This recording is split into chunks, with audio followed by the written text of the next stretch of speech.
Bonjour à tous, bienvenue à cette conférence consacrée à l'architecture thérapeutique à travers l'expérience de l'agence Mangeot et Associés. Alors je vais rassurer tout de suite les plus sceptiques ou les plus inquiets, il ne s'agit pas de voir les architectes se substituer aux médecins, mais il a été prouvé que l'architecture pouvait produire certains effets bénéfiques sur certains handicaps ou pathologies.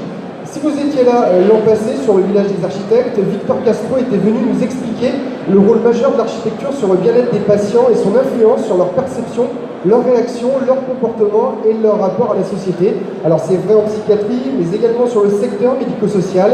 Et là encore, la problématique est plus complexe car les spécificités architecturales requises par la prise en charge des personnes âgées ou en situation de handicap sont différentes dans la mesure où ces secteurs impliquent des attentes bien distinctes. Alors pour nous en parler aujourd'hui, nous accueillons Jean-Philippe Mangeot et Alice Decany, architectes au sein de l'agence Mangeot et Associés Architectes. Bonjour à tous les deux et merci pour votre présence ce matin. Bonjour. Alors depuis 1990, Mangeot et Associés développent une expertise dans le domaine médico-social et cette grande expérience, assortie d'une bonne compréhension des besoins et des usages, est mise au service du bien-être des résidents. Elle met en lumière les effets bénéfiques que l'architecture peut produire sur certains handicaps ou pathologies. Alors Jean-Philippe Mangeot, pouvez-vous nous présenter l'agence Mangeot et Associés et notamment dans quelle mesure vous avez développé une expertise dans le domaine médico-social? Bonjour, donc l'agence Mangeot Associés existe depuis 1990 et nous avons cette expérience que nous avons développée au fil du temps avec différents types d'établissements, différents types de maîtrise d'ouvrage, différents types de réalisations, que ce soit l'entreprise générale ou encore d'État séparés.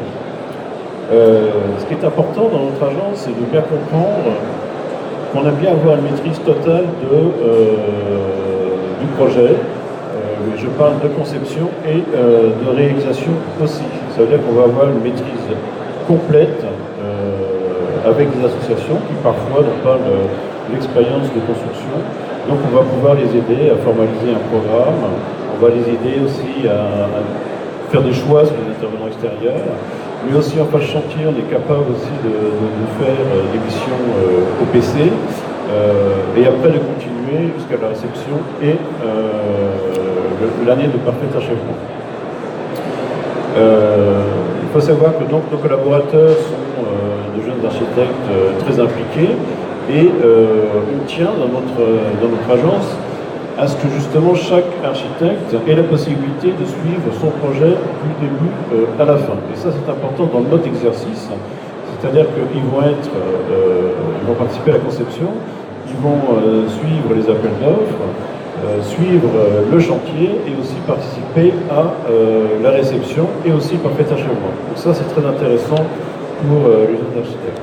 Alors cette maîtrise du projet, effectivement, de la réalisation, de la conception, etc., a été produite grâce à l'analyse des retours qui sont faits grâce à des retours d'expérience. C'est-à-dire que les projets qui sont réalisés, on va aussi les suivre au fil des années, puisqu'il y a une clientèle qui est très fidèle, et on va sur les bâtiments qui sont réalisés, et ça nous permet après de voir ce qui marche, ce qui ne marche pas, et d'améliorer effectivement notre conception. C'est comme ça d'ailleurs que nous avons constaté que dans certains cas, les résidents nous ont donc dit que effectivement leur dose de médicaments a été réduite de moitié. Donc ça effectivement on en a été très content. D'où effectivement la question qu'on peut se poser, est-ce que l'architecture est thérapeutique? Donc je me permets plutôt de faire le mode interrogatif plutôt que affirmatif. Voilà. Alors avant d'évoquer cette notion d'architecture thérapeutique, il convient de présenter les spécificités du secteur médico-social. C'est un secteur complexe à appréhender dans sa globalité. Quelles sont les différences notables de conception avez-vous relevé entre hospitalier et médico-social? Alors, la grande différence essentielle, c'est à l'hôpital, on parle de patient. Un patient, c'est une pathologie. Un patient, il est là pour rester le moins longtemps possible à l'hôpital. Quand on parle du médico-social, on parle de résidents, de travailleurs selon les établissements. Et donc, on va faire des établissements pour des résidents qui vont être amenés à vivre dedans, à rester, et de temps en temps, ça va être effectivement leur logement pour pratiquement toute leur vie. Donc cette différence, elle est vraiment essentielle dans la conception de l'établissement, puisque d'un côté, on essaye à ce que le patient reste le moins longtemps possible dans l'hôpital, alors qu'au médico-social, le résident est là pour y vivre. Voilà. Donc en médico-social, le résident est là pour y vivre, mais on a aussi des gens qui y travaillent.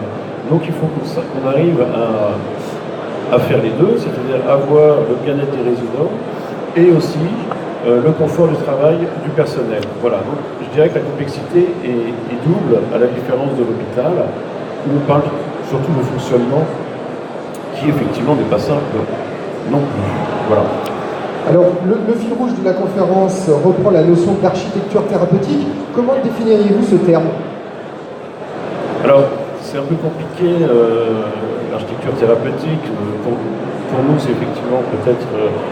on voudrait simplement se résoudre à poser une question. Peut-on pas être médecin? Mais on a effectivement constaté qu'une architecture bien conçue, effectivement, améliore vraiment le confort des résidents et, comme je vous le disais tout à l'heure, permet de vraiment diminuer les doses de médicaments. Et ça, c'est vraiment essentiel. Alors, effectivement, on n'a rien de prouvé scientifiquement, effectivement, mais nous, on l'a constaté. Alors, le secteur médico-social, on l'a dit, se caractérise notamment par une certaine complexité en raison de la très grande diversité des structures spécialisées, des populations accueillies au sein de ces institutions et de la diversité de leurs handicaps. Aujourd'hui, comment peut-on concevoir une architecture adaptée à tous ces handicaps? Alors, effectivement, il y a de nombreux handicaps. Le domaine couvre le handicap mental, le handicap moteur, avec des enfants, des personnes âgées ou des travailleurs. Donc c'est très vaste. Donc quand on parle de médico-social, souvent on s'imagine qu'on parle d'EHPAD. Mais l'EHPAD est une partie du type de résident qu'on va traiter. Il s'agit aussi par exemple du handicap léger, où des handicapés vont pouvoir travailler dans des ESAT. On va parler de foyers où effectivement les travailleurs vont loger dans des foyers. On va parler de MAS, maison d'accueil spécialisée, où le handicap est beaucoup plus lourd. On va parler de FAM, foyer d'accueil médicalisé. On va parler d'IME, l'Institut médico-éducatif. Voilà, donc il y a toute une série d'établissements divers qui correspondent à effectivement une diversité de handicap. Que ce soit pour les personnes jeunes, les personnes handicapées physiquement, ou moteurs, ou mentalement. Par exemple, je pense aussi à une maladie comme la sclérose en plaques qui est très spécifique. Je pense à l'épilepsie pour lesquelles on a fait aussi des bâtiments. Donc voilà, c'est effectivement très divers et notre rôle en tant qu'architecte, c'est justement de bien saisir cette diversité et de réussir à concevoir des bâtiments adaptés à des contraintes très différentes. Donc moi, en tant qu'architecte, je trouve que c'est vraiment ce qui est vraiment le plus intéressant dans notre métier, c'est de bien saisir les différentes contraintes auxquelles on a affaire, et on va arriver à avoir des bâtiments qui sont conçus complètement différemment, et ça va se traduire justement avec des plans qui sont très différents. Alors, vous pouvez nous les présenter justement? Alors,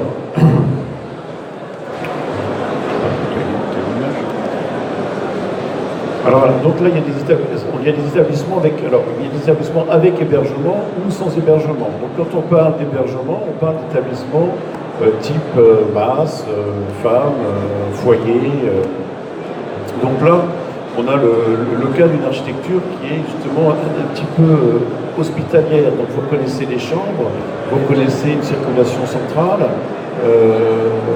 La circulation centrale qui passe au travers des chambres, un poste de soins qui est effectivement en position centrale et qui a une vision panoptique justement de toutes les unités de vie. Donc ça c'est vraiment, on va dire, un système un petit peu hospitalier.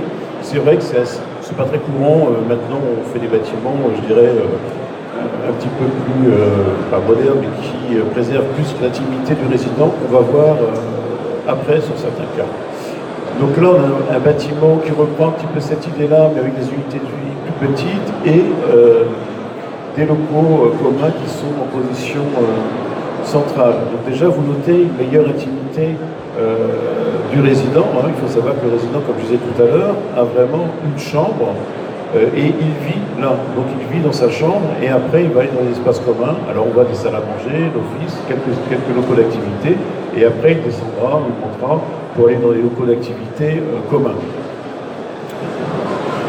Ici, c'est déjà beaucoup plus intéressant. C'est un FAM, un foyer d'accueil médicalisé, où, je ne sais pas si vous arrivez à voir, mais là, on a affaire à 4 unités de vie qui, là, sont conçues un petit peu comme des grands appartements. Des grands appartements où on va séparer l'espace nuit et l'espace jour. Et là, ce qui est très intéressant, c'est qu'on a, en plus de ça, par un jeu de symétrie, accolé les espaces jour, donc la salle à manger, le salon, comme dans votre appartement, sauf qu'on a rajouté des liaisons possibles entre les différents espaces de jour. Et là, vous voyez que par deux, ils sont effectivement des liaisons proches, et tous les quatre, ils ont aussi des liaisons lointaines. Hein. Donc ça, c'est très intéressant. On recherche toujours l'intimité du résident, recréer une cellule familiale avec des unités de vie de faible capacité. Alors effectivement, pour ceux qui connaissent, il y a la réglementation sécurité incendie qui nous parle de 13 à 14 résidents. Donc effectivement, c'est un gabarit courant pour l'unité de vie. Mais là, on conçoit l'unité de vie selon un plan d'un grand appartement, justement pour retrouver l'intimité que pouvait avoir le résident dans un appartement. Hein, c'est très important. Ici, c'est un plan très spécifique où on retrouve donc la conception sur l'appartement, avec d'un côté les chambres, les espaces communs, et aussi la relation entre les différents espaces communs. Donc sur ce projet-là, on a vraiment travaillé ce qu'on appelle une gradation d'intimité. Vous avez remarqué que les capacités des unités de vie, c'est environ 10, qui sont redécoupées en deux pour faire des blocs de 5. Après, on a les unités de vie entre elles qui peuvent communiquer, donc on a une gradation d'intimité, c'est-à-dire que quand je sors de ma chambre, j'étais tout seul, je suis dans un groupe de 5, j'arrive dans les locaux communs, on a un groupe de 10, et j'ouvre la porte, tout d'un coup les deux unités de vie communiquent, et on a un groupe de 20. Après, quand on est 20, on peut aller dans les espaces communs, qui sont un petit peu au-dessus des salles d'activité, et là, on se retrouve, on est 40, c'est la capacité d'établissement. Donc ça, c'est très important pour le bien-être du résident, d'avoir une intimité, parce que c'est pas toujours facile de vivre sa vie dans un établissement qui est quand même public, et donc réussir à se former d'intimité et de continuer à avoir une vie privée, tout simplement. Là, on passe aux établissements agencés en pavillon. Alors voilà, donc là, on est dans un autre type d'établissement où on a l'unité de vie qui est complètement identifiée en pavillon. Je ne sais pas si vous voyez bien les pavillons. Là, on en a 4, dont 3 qui sont vraiment de l'hébergement et qui correspondent à une unité de vie. Où là, on a un petit peu la même conception, avec des espaces de jour, des espaces de nuit, les locaux communs et les chambres. Et donc, on a voulu renforcer l'idée de la maison, l'idée du pavillonnaire, embarquant architecturalement vraiment un pavillon qui est indépendant de l'établissement. Donc là, on retrouve un petit peu la même notion de gradation d'intimité, qui est moins fortement marquée, avec des chambres, on est une dizaine, on a l'espace commun, et après, ce que vous voyez en partie centrale, ce qu'on appelle le cœur d'établissement, on a une grande galerie dans laquelle on peut tous se retrouver, avec en plus de ça un foyer symbolisé par une cheminée qui est vraiment centrale. Donc ici, l'unité de vie, elle est vraiment, à la différence des autres projets, elle est vraiment marquée architecturalement par un pavillon qui est vraiment construit comme un petit peu une maison individuelle. Alors, si tu peux revenir... Alors, sur ce plan aussi, ce qui est très intéressant, je peux vous en parler, c'est que pour le résident, on essaye de reformuler aussi la notion de temps du quotidien. Donc ça, c'est une notion qui est très importante. C'est-à-dire qu'on veut que le résident arrive à la normalité la plus réelle et la plus proche de la nôtre. Et la normalité, c'est quoi? C'est se lever le matin, se laver, s'habiller et aller au travail en général.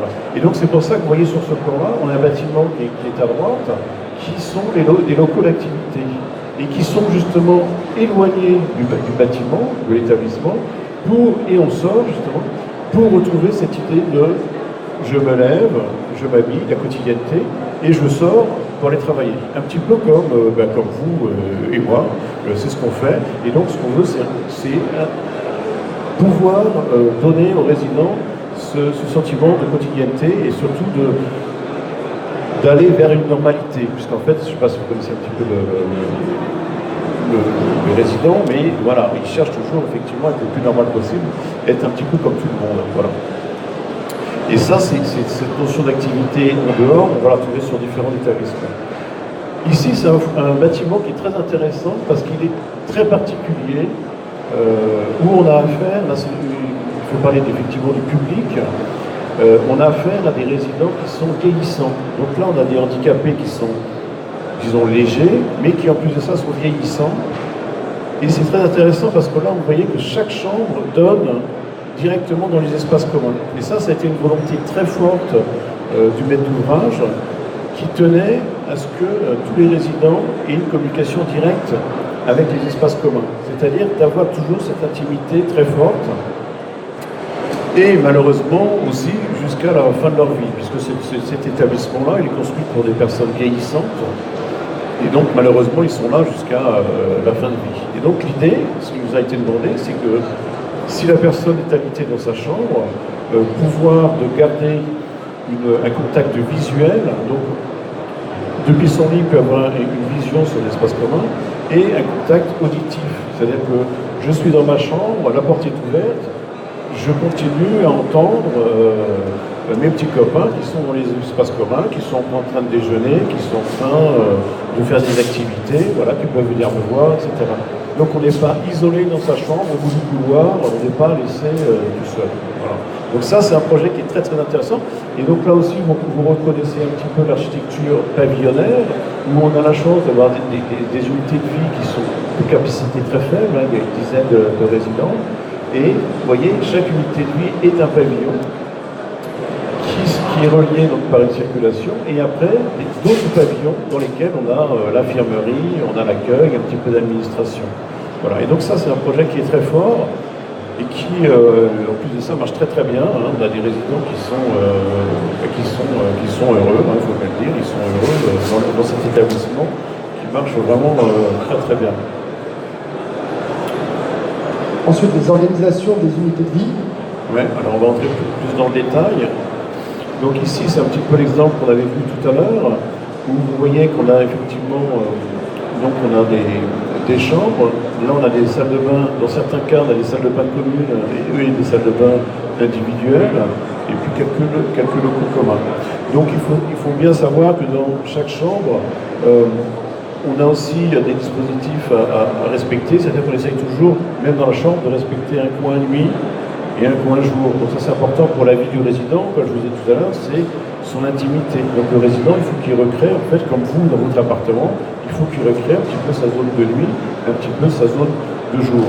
Donc il y a des organisations spécifiques qui effectivement permettent de recréer ça, en sachant qu'on a bien sûr des surfaces à respecter, hein, des surfaces courantes. Voilà, donc ici on a un cas un peu particulier, on a des salles de bain communes. C'est vrai que ça arrive de moins souvent, et puis des salles de bain individuelles par chambre. Alors ça c'est un projet très, très spécifique, hein, déjà vous voyez son plan, qui s'adresse à des épileptiques sévères, c'est-à-dire que c'est des personnes qui peuvent faire 50 crises par jour, sur lesquelles on a vraiment adapté le bâtiment avec évitant les angles, etc. Et là, on voit, vous voyez, les chambres sont organisées différemment, les unités de vie aussi. On a des chambres qui ont l'avantage d'avoir souvent au minimum deux fenêtres, hein, et de temps en temps trois fenêtres sur des façades différentes. On a des salles de bain qui sont vastes pour permettre l'évolution facile du résident. Aussi, des géométries très simples pour éviter tout risque de chute, et puis qui se blesse quand il chute. Et là, on va surtout regarder la liaison qu'on a entre les deux espaces communs des unités de vie. Vous voyez, entre les deux, on a simplement une porte qui est représentée ici. Donc quand les unités de vie veulent être indépendantes, ils ferment la porte. Quand ils veulent avoir des liens entre les deux, ils ouvrent la porte. Et ce dispositif qui est très simple, une simple porte, a une efficacité tout à fait redoutable. Ça veut dire qu'ils peuvent vraiment vivre ensemble, ce que j'évoquais tout à l'heure. Ils vont être une vingtaine à vivre ensemble. Et quand ils veulent être un petit peu plus calmes, ils ferment la porte et ils sont chacun dans leur unité de vie. Et Et ça, c'est un petit dispositif qui est très facile à faire en mettant une porte, mais à réaliser en plan, effectivement, qui est un peu plus compliqué, mais qui est d'une efficacité exemplaire. Ici, c'est les pavillons dont je vous parlais tout à l'heure, où là, effectivement, on retrouve des chambres, là où chacune, effectivement, a des chambres individuelles, les espaces communs au début de l'unité de vie, par lequel on va rejoindre les espaces communs de l'établissement. Ce qu'il faut noter aussi sur ce bâtiment-là, c'est qu'il y a eu un travail aussi sur l'éclairement naturel, mais ça, ce sera peut-être un autre sujet. Il faut savoir qu'ici, on a les chambres bien sûr éclairées par des fenêtres, mais on a aussi des salles de bain qui sont éclairées naturellement par un dispositif en toiture, et bien sûr les circulations qui sont aussi éclairées naturellement. On voit d'ailleurs un lanterneau. Donc ici, on va peut-être voilà. Donc ça, c'est le bâtiment dont on vous a parlé tout à l'heure. Alors déjà dans le plan qui est très intéressant, donc vous avez vu que la chambre ici est un petit peu déformée. Déformée pourquoi? Parce que en fait le bâtiment s'inscrit à forme de colline et a une très très belle vue lointaine. Et donc c'est pour ça que toutes les chambres, vous voyez, grâce à ce dispositif-là, ont une vue lointaine. Et en plus de ça, comme je vous disais tout à l'heure, l'implantation du lit permet d'avoir un contact visuel sur les espaces communs. Il faut savoir que sur ce projet-là aussi, un éclairement naturel a été travaillé puisque tous les espaces centraux sont éclairés en toiture. Hein, je ne sais pas si... Mais vous voyez, au milieu, là, on a un office, donc la salle à manger, le salon, avec un très beau balcon qui est abrité et qui va donner sur une très belle vue lointaine. Voilà. Alors, après avoir évoqué l'organisation des unités de vie, vous voulez évoquer l'organisation des établissements? Oui.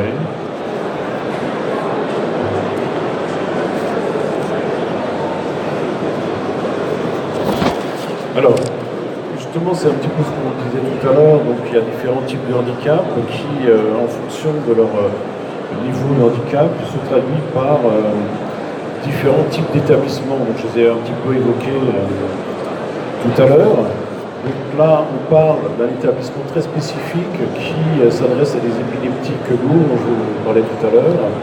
Et donc, sur ce plan-là, il faut bien comprendre qu'un établissement comme celui-ci, en fait, il y a plusieurs éléments de programme qui sont très spécifiques. Donc tout à l'heure, on a parlé des unités de vie qui correspondent vraiment à l'hébergement du résident. Là, on a identifié les salles d'activité. Donc vous voyez des salles d'activité centrales qui sont en relation directe avec l'hébergement, où là, ça va être des activités un petit peu ludiques.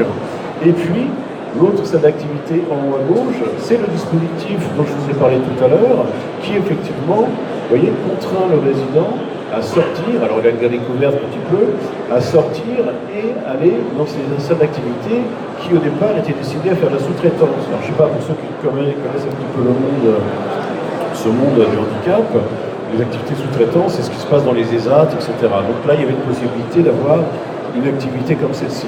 Et donc, on a repris le même dispositif pour effectivement accentuer la quotidienneté du résident. Je me lève, je me lave, hop, et je vais travailler. Il s'habille, il sort, et il va effectivement dans ces activités qui sont excentrées. En sachant que sur cet établissement-là, on a aussi, ce qui est intéressant, aussi un potager bio un petit peu plus loin, qui est aussi une activité pédagogique qui est très intéressante. Donc voilà quelques vues des salles. Donc ça, c'est les salles d'activité où là, effectivement, vous allez remarquer qu'on a un travail aussi, on a fait un travail sur l'éclairement naturel, puisque vous avez la façade qui est très vitrée, mais aussi en partie haute, qu'on ne voit pas sur la photo, on a aussi un autre éclairage en partie haute qui permet d'avoir toujours des locaux à double orientation. Après, on a une zone pure et dure administration. Donc là, on a des bureaux, la salle de réunion, vous voyez.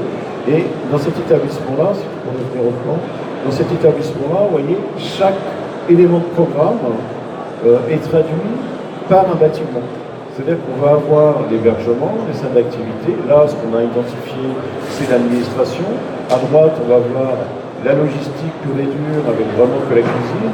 La logistique avec les locaux syndicaux qui déposent et la boulangerie, et une autre partie où il va y avoir du médico-social qu'on va voir tout à l'heure.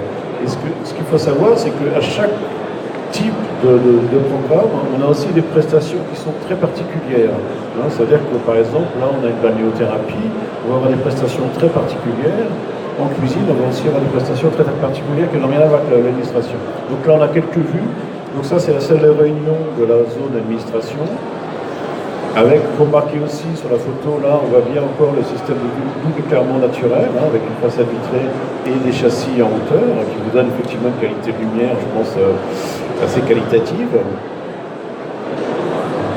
Ici, le bâtiment logistique, qui lui-même est redécomposé en deux, qui correspond à différents types d'activités. Donc en partie supérieure, vous avez vraiment la cuisine, parce que dans ce genre d'établissement, on fait les cuisines puisque c'est très important d'avoir une très bonne qualité de repas. Hein.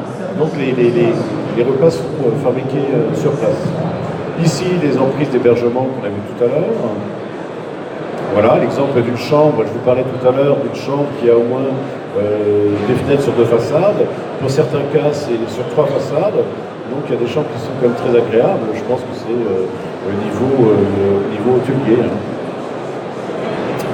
Ici, on a tout le secteur médico-social avec les différents équipements. Donc à gauche, vous avez voilà, la photo là, de la balnéothérapie. Donc la balnéothérapie que nous traitons effectivement comme une activité ludique. Hein. On ne va pas dans une balnéothérapie médicale, bien qu'effectivement vous voyez qu'on a un équipement tout à fait médicalisé, ce qui est le cas avec des kinés, etc. Mais on a envie que le résident ait envie d'aller dans sa balnéo, prendre effectivement du bon temps. Donc on a un bâtiment qui est ouvert sur l'extérieur, qui est bien éclairé, avec ici aussi on retrouve encore des châssis en partie supérieure, qui effectivement donne une très belle qualité d'éclairage. Et je peux vous dire que cette balnéo, elle marche vraiment très très bien. S'il pouvait avoir plus de kinés, il s'en servirait encore plus. Et ça, c'est une pénurie de kinés, on sait. Ah, les kinés, ça fait réagir dans la salle. Alors, à travers les différentes thématiques que vous venez d'aborder, comment définiriez-vous la philosophie de l'agence Mangeot et Associés? Ben écoutez, après quand même, on va dire, presque 30 ans d'expérience dans ce domaine-là, nous, en tant qu'architectes, on a beaucoup appris des associations. Et je pense qu'on a profité, on a beaucoup appris. Et je dirais que le maître mot, c'est la bienveillance. La bienveillance par rapport aux résidents. Il faut se mettre à sa place, il faut vivre avec lui dans ses locaux, il faut avoir envie d'y être, même si effectivement il y a un handicap, il faut être capable d'y aller. Et je pense que c'est ça vraiment le maître mot, c'est vraiment la bienveillance par rapport aux résidents, en sachant que on tombe souvent sur place et on regarde comment ils vivent et on cherche à avoir des retours d'expérience. Et je pense que ça c'est vraiment très important. Merci beaucoup. Alors peut-être